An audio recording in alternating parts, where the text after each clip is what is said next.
La population, peut-être que les gens parlent de choses qu'ils ne comprennent pas. Une transplantation d'organes ou un trafic d'organes demande une infrastructure. Non seulement qu'il faut avoir l'infrastructure, il faut avoir des gens expérimentés.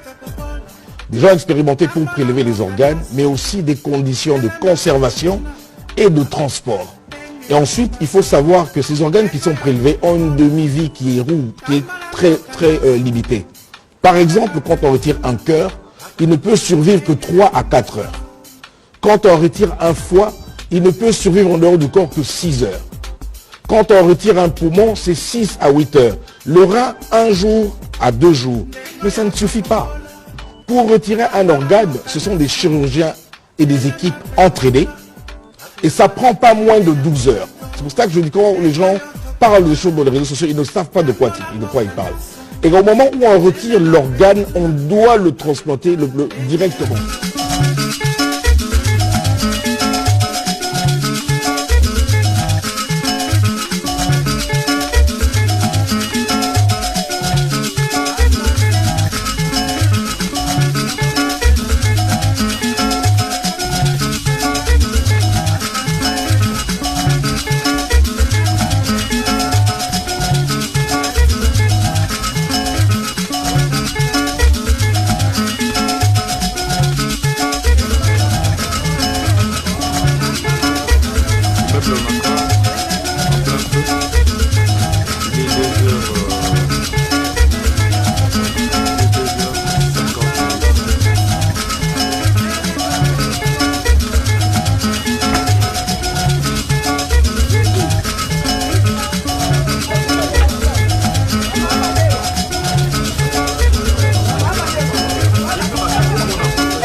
Peut-être que les gens parlent de choses qu'ils ne comprennent pas. Une transplantation d'organes ou un trafic d'organes demande une infrastructure. Non seulement qu'il faut avoir l'infrastructure, il faut avoir des gens expérimentés.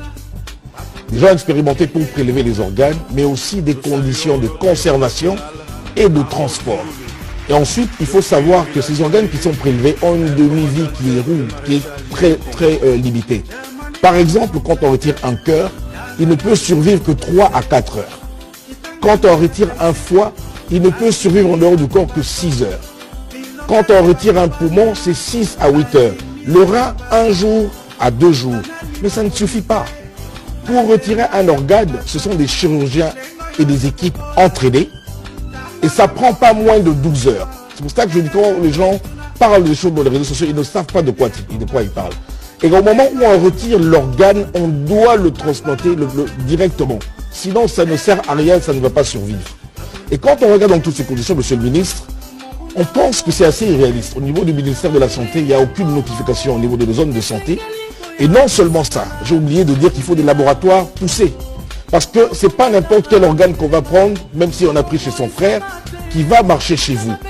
Il y a ce qu'on appelle, comme des amis qu'on appelle la compatibilité HLA, en anglais, Human Leukocyte Antigen. Donc c'est une protéine qui est au niveau des globules blancs. Mais pour faire ce test-là, on ne peut pas faire ça à Kinshasa. Donc on ne peut pas se permettre de prendre un organe comme on va acheter du pain ou je ne sais pas quoi, et ensuite le mettre sur quelqu'un de manière désinvolte.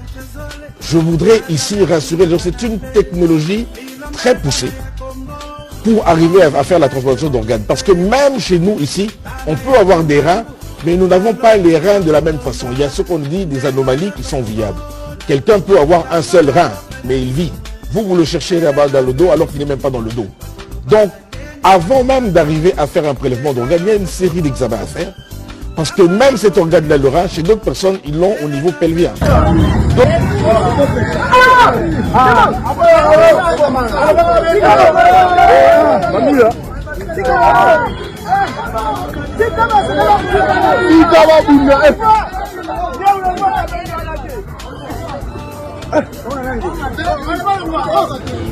ancien gouverneur na province ya Mai Ndombe na ntango wana makambo wana esalamaki ili baza actuel le gouverneur ya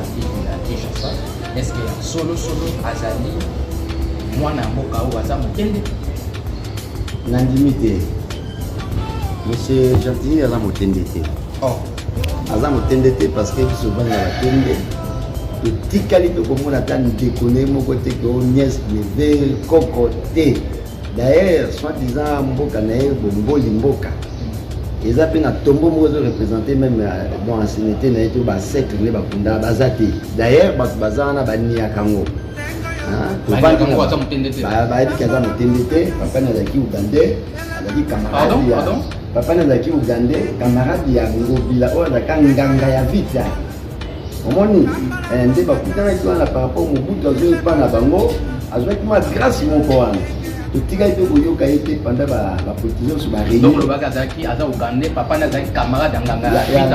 bakombo na ye ngobila bapesaki ndoyi yango nde atikali bo abimi na ndenge eza territoire alimi bato bavote akomi député nde tomoyoka ngobila toyebaki ye te soki aza na ndeko ne atanga koma ndeko ma biso toluka epa biso ovandaka ya solo makambo ozobake papa na ye azalaki camarade ya nganga ya vita ngobila kombo na ye azalaki nganga ya vita club kako eza ti lelo oyo papa wana ugande apesi mwana acteur gouverneur voilà kombo kamanda apesi acteur gouverneur ya ville kombo parce que scolarité epi la période wana ezalaki mingi na leopold ela batangi mingi baza bele batangi mingi bakoa bayebi na bala amere bapapa na bango bazalaki l'étranger toyebi yango bien baevoli nde awa batikali awa batangi na bakenge banini donc ya solo ozokonfirme batéléspectateur na biso selon yo mwana mabele acteur gouverneur ya ville ya Kinshasa azali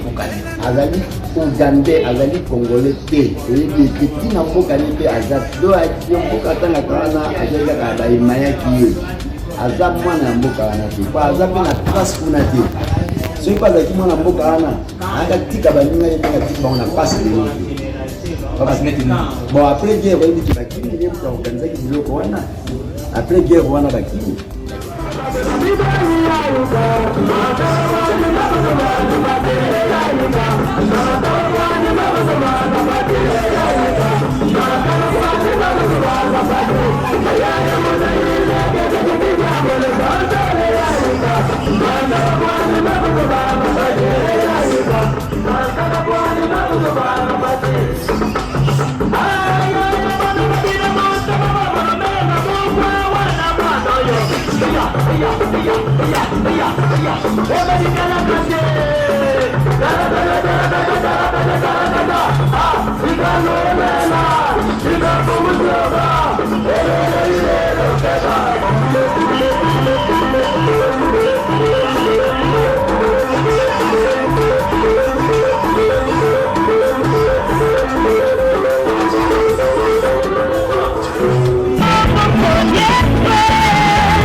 Des réalités de la télévision à l'époque, où les hommes étaient encore très sociables.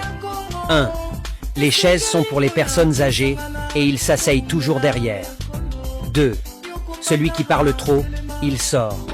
3. Les enfants se lavent pour finalement venir s'asseoir par terre. 4. La télé s'allume à 18h, et finit quand le propriétaire a sommeil. 5. Si tu as une grosse tête, tu t'assois derrière. 6. En cas de scène adulte comme les caresses ou l'intimité, les enfants doivent baisser la tête pour ne pas regarder. 7.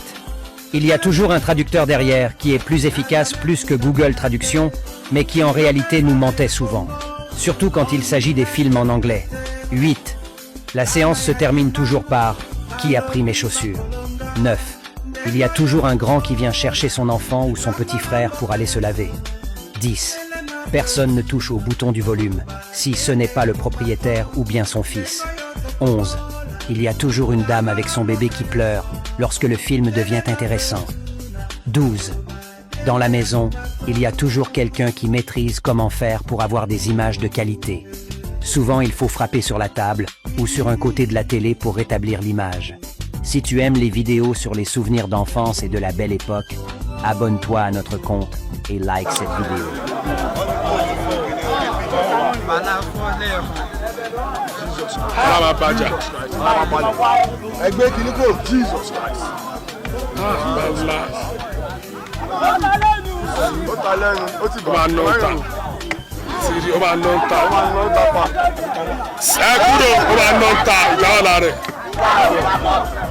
Ẹ̀gbọ́n ìjọ wọ́n gba ìlú ẹ̀ṣẹ̀ ìlú ẹ̀ṣẹ̀ yìí 6 ọ̀lànà 1 6 7 8 palama pa pẹ̀lú sùn ló fi máa nọ. Náà palama nọ. Náà ó bu ele tẹ palama nọ. Palama ti jáde ara. Ẹlẹ́gùn. Palama ìbẹ̀rẹ̀ dáhẹ́ ni. Palama nọ pa. 14. Palama nọ pa. 14.